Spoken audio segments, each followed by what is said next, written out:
Hello दोस्तों, आज हम आपके लिए एक छोटा सा लेक्चर एक टॉपिक फीवर लेकर आए हैं जो पढ़ना बहुत ही इम्पोर्टेंट होता है। जानेंगे फीवर क्या होता है। देखिए, फीवर का सबसे पहले definition, when body temperature rises एवं 99 डिग्री फ़ारेनहाइट और 38 degree Celsius it is called pyrexia और फीवर। सबसे पहले तो फीवर का दो नाम होता है, पायरेक्सिया भी हो सकता है या फीवर बोले, दोनों सेम ही है। जब हमारा बॉडी टेम्परेचर नॉर्मल टेम्परेचर से ज़्यादा हो जाता है तब उस टर्म को फीवर बोलते हैं। लाइक नॉर्मल टेम्परेचर कितना होता है 98 डिग्री फ़ारेनहाइट में और 37 डिग्री सेल्सियस में, यानी 99 डिग्री हो गया तो वो फीवर में काउंट होना स्टार्ट हो जाता है। एक बार और रिपीट कर देते हैं, जब हमारा बॉडी टेम्परेचर 98 डिग्री फ़ारेनहाइट से बढ़ करके 99 डिग्री फ़ारेनहाइट हो जाए तो उस टर्म को फीवर कहते हैं।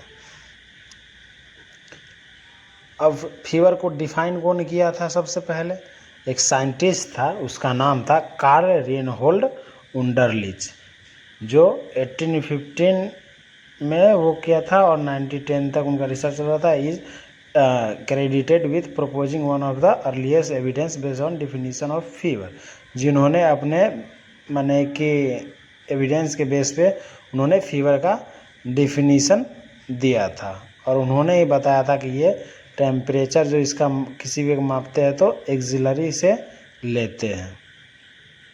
वो 9th सेंचुरी में इसका डिस्कवर किया था। आप साथ साथ लिख भी सकते हैं और या स्क्रीनशॉट भी ले सकते हैं। और इसके हम कॉजेज़ के बारे में पढ़ेंगे कि फीवर के आखिर में कॉजेज़ क्या हो सकते हैं किस किस से। सबसे पहला वैक्सीनेशन से हो सकता है, यदि वैक्सीन लेते हैं उससे हो सकता है। Over heating of the body ज़्यादा गर्म होने के कारण हो सकता है। डिहाइड्रेशन से हो सकता है। रूमेटॉइड अर्थराइटिस से हो सकता है। सर्टेन मेडिकेशन से हो सकता है। कैंसर से हो सकता है। ऑटो इम्यून डिजीज से हो सकता है। ड्रग एब्यूज से हो सकता है। अल्कोहल विड्रॉल से हो सकता है। वायरल इन्फेक्शन अगर हो जाए बॉडी में तो हो सकता है, या साइनसाइटिस बीमारी से हो सकता है। चिकन पॉक्स से हो सकता है। मलेरिया से भी हो सकता है। देन नेक्स्ट निमोनिया से भी हो सकता है। यूरिनरी ट्रैक्ट इन्फेक्शन अगर है पेशेंट को उससे भी हो सकता है। गैस्ट्रो इंटेराइटिस है, उस कंडीशन में पेशेंट को फीवर आ सकता है। स्किन इन्फेक्शन है, उस कंडीशन में भी पेशेंट को फीवर आ सकता है। या सेक्सुअली ट्रांसमिटेड डिजीज है, इन सभी डिजीज के कारणों से जब रहे तो पेशेंट को फीवर आने के चांसेस रहते हैं। या अदर कॉजेज भी है, देखिए इन्फेक्शन बताया पहले भी आपको, अभी भी है। डिजीज ऑफ नर्वस सिस्टम या नर्वस सिस्टम से रिलेटेड कोई भी डिजीज हो यदि पेशेंट को तो उसको फीवर होने के चांसेस रहते हैं। या सर्टेन मैनेजमेंट नियोप्लाज्म या ब्लड डिजीज, कोई भी ब्लड डिजीज हो गया लाइक ल्यूकेमिया, एम्बोलिज्म या थ्रोम्बोसिस हो गया, उस कंडीशन में भी पेशेंट को फीवर आने के चांसेस रहते हैं, मल्टीपल चांसेस रहते हैं। या हार्ट स्ट्रोक हो किसी भी पेशेंट को, उससे डिहाइड्रेशन हो गया उसे, इन सभी कारणों से फीवर आने के चांसेस होते हैं। अब उसके लक्षण, यानी फीवर जब रहता है तो क्या क्या देखने को मिलता है, जैसे रनिंग नोज, नाकों बहने लगता है, सोर थ्रोट हो जाएगा, जॉइंट पेन होगा, दर्द होगा जॉइंट में, मसल पेन होगा, मांसपेशियों में दर्द होगा, सोर आइज होगा, कोल्ड सोर्स होने के चांसेस हो सकता है। नोजिया वोमिटिंग, उस कंडीशन में नोजिया और वोमिटिंग ये भी हो सकती है। Rapid heart rate, pulse rate बढ़ा हुआ रहता है। डिजीनेस, पेशेंट को चक्कर भी आ सकता है। Body sewers and chills, body पूरा सीवरिंग करेगा, ठंड लगेगा एकदम। पेल स्किन हो जाएगा, स्किन पीला पड़ जाएगा। पर फिर स्वेटिंग, फैटिक, थकान महसूस होगा। बैक्टीरियल इन्फेक्शंस, यानी ये सब देखने को मिलता है। जब पेशेंट को फीवर होता है तो ये सारे सिम्टम्स जो है, ये जितने भी साइन एंड सिम्टम्स है, ये सभी एक पेशेंट में देखने को मिलता है। आप लोग यदि किसी घर में हुआ होगा आपके घर में तो वो सब देखने को मिलेगा, आप एज्यूम भी कर सकते हैं। अब देखते हैं नेक्स्ट टाइप्स, आखिर में टाइप्स क्या क्या हो सकता है पायरेक्सिया बोले तो, या फीवर। पायरेक्सिया के क्या क्या टाइप्स हो सकते हैं? कांस्टेंट पायरेक्सिया, इसका दूसरा नाम कंटिन्यूअस फीवर भी है। सेकेंड इंटरमिटेंट फीवर है। थर्ड रिमिटेंट फीवर है। फोर्थ रिलैप्सिंग फीवर है। फिफ्थ इरेगुलर फीवर है। सिक्स्थ इन्वर्स फीवर है और सेवेंथ सस्टेंड फीवर। अब इस सभी को बारी बारी से हम एक्सप्लेन करेंगे कि ये फीवर आखिर में क्या होता है, कांस्टेंट क्या होता है, इंटरमिटेंट क्या होता है, रिमिटेंट क्या होता है, रिलैप्सिंग क्या होता है, इरेगुलर फीवर क्या होता है, इन्वर्स फीवर क्या होता है, सस्टेन फीवर क्या होता है।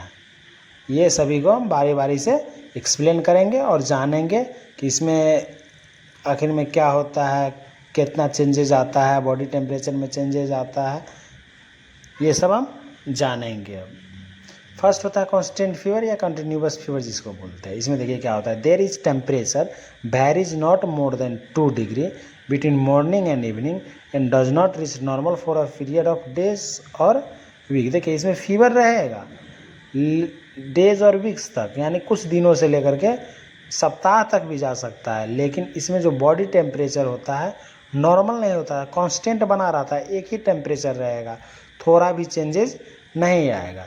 ऐसे फीवर को कांस्टेंट फीवर बोलते हैं या कंटिन्यूअस, यानी इस नाम से एक चेंज हो पता चल रहा है कि ये कांस्टेंट रहेगा, एकदम सीमित रहेगा, जो टेम्परेचर है बॉडी का वही रहेगा, इसमें थोड़ा भी चेंजेस नहीं आएगा। तो ऐसे टाइप के फीवर को हम कांस्टेंट फीवर बोलते हैं या कंटिन्यूअस फीवर बोलते हैं। स्क्रीनशॉट ले सकते हैं आप या साथ में लिख भी सकते हैं। अब हम नेक्स्ट स्टार्ट करेंगे। Second, intermittent fever. अब देखिए इंटरमिटेंट फीवर, देखिए टेम्परेचर राइजेस फ्रॉम नॉर्मल और subnormal to high fever and back at intervals. देखिए इंटरमिटेंट से नाम से क्लियर हो रहा है, देखिए टेम्परेचर तो बढ़ेगा लेकिन पुनः रिपीट होगा, बढ़ेगा फिर ठीक होगा फिर बढ़ेगा, तो ये रेगुलेट एक साइकिल के तरह चलेगा। ये द इंटरवल में vary from few hours to 3 days, कुछ आवर्स से 3 दिन तक रहेगा। Usually temperature is higher in the evening than in the morning, और इसमें कुछ कंडीशन होंगे, जैसे कि हायर इन द इवनिंग बोल रहा है तो इवनिंग में जो टेम्परेचर रहेंगे मॉर्निंग के तुलना में हायर रहेंगे, ज़्यादा रहेंगे, और मॉर्निंग में कम रहेंगे। तो ऐसे टाइप के फीवर को हम इंटरमिटेंट फीवर बोलते हैं, जो कि इवनिंग में टेम्परेचर अगर हम लेते हैं किसी भी पेशेंट को तो ज़्यादा आएगा मॉर्निंग के तुलना में। तो इस टाइप के फीवर को हम इंटरमिटेंट फीवर बोलते हैं। स्क्रीनशॉट ले लीजिए। नेक्स्ट स्टार्ट करेंगे अब हम रिमिटेंट फीवर। जो थर्ड वन है इज रिमिटेंट फीवर। देखिए रिमिटेंट फीवर क्या कहता है, remittent fever is a fever characterised by variation of more than 2 degree between morning and evening but does not reach normal. देखिए इसमें भी कह रहा है कि जो मॉर्निंग और इवनिंग के जो हम टेम्परेचर असिस्ट करेंगे किसी भी पेशेंट का, उसमें 2 डिग्री का चेंजेज आएगा, लेकिन नॉर्मल नहीं होगा। चेंजेज आएंगे पर नॉर्मल नहीं होगा। रिमिटेंट फीवर में मॉर्निंग और इवनिंग में अगर हम किसी भी पेशेंट का टेम्परेचर लेते हैं लाइक, तो चेंजेज होंगे, मॉर्निंग का अलग होगा, इवनिंग का अलग होगा, लेकिन जो नॉर्मल जो टेम्परेचर है बॉडी का 37 डिग्री सेल्सियस वो नहीं आएगा। तो ऐसे फीवर को हम रिमिटेंट फीवर बोलते हैं। जैसे इंटरमिटेंट में देख रहे थे, इंटरमिटेंट में रिपीट हो रहा, साइकिल की तरह चल रहा था, आ रहा था जा रहा था ऐसे, लेकिन रिमिटेंट में होता है जो नॉर्मल का कंडीशन नहीं आता है लेकिन बॉडी चेंजेस 2 डिग्री मिलता है। अब रिलैप्सिंग फीवर क्या होता है, relapsing fever is one in which there are brief febrile period followed by 1 और मोर डेज और नॉर्मल। ये कुछ अवधि के लिए ये फीवर होता है, यानी छोटे से संक्षिप्त समय के लिए ये फीवर होता है। ऐसे टाइप के फीवर को हम रिलैप्सिंग फीवर बोलते हैं। इसमें 1 और मोर डेज रहते हैं और डेज ऑफ नॉर्मल टेम्परेचर सीमित रहता है। ऐसे टाइप के फीवर को हम नॉर्मल फीवर बोलते हैं। स्क्रीनशॉट ले लीजिए। नेक्स्ट हम आप पढ़ेंगे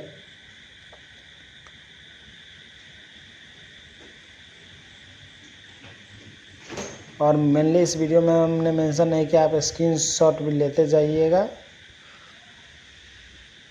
अब देखिए इरेगुलर फीवर, देखिए नाम से इरेगुलर फीवर का जो टाइम रहेगा इरेगुलर रहेगा, यानी irregular. When fever is entirely irregular in its course it is called irregular fever. देखिए बोल रहा है entirely irregular in its course it is called irregular fever.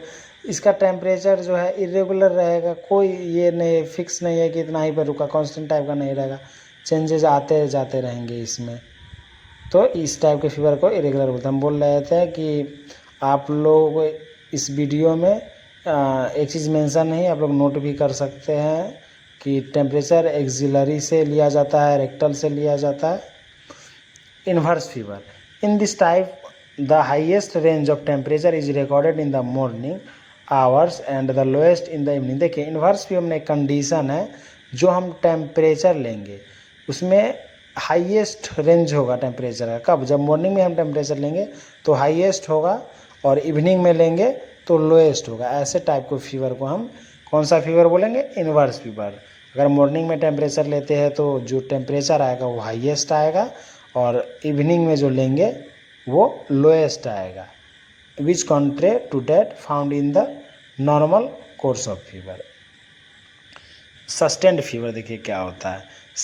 Constant body temperature continuously above 38 degree Celsius और 104.4 degree Fahrenheit that demonstrate little fluctuation. देखिए sustained fever में थोड़ा fluctuate होते रहता है, पूरा प्रॉपर एक जैसा नहीं आएगा। आप कभी भी मापेंगे, अगर अभी मापे फिर 1 आवर के बाद मापेंगे, उसमें फ्लक्चुएशन कुछ ना कुछ डिफरेंस भिन्नता मिलेगा ही मिलेगा।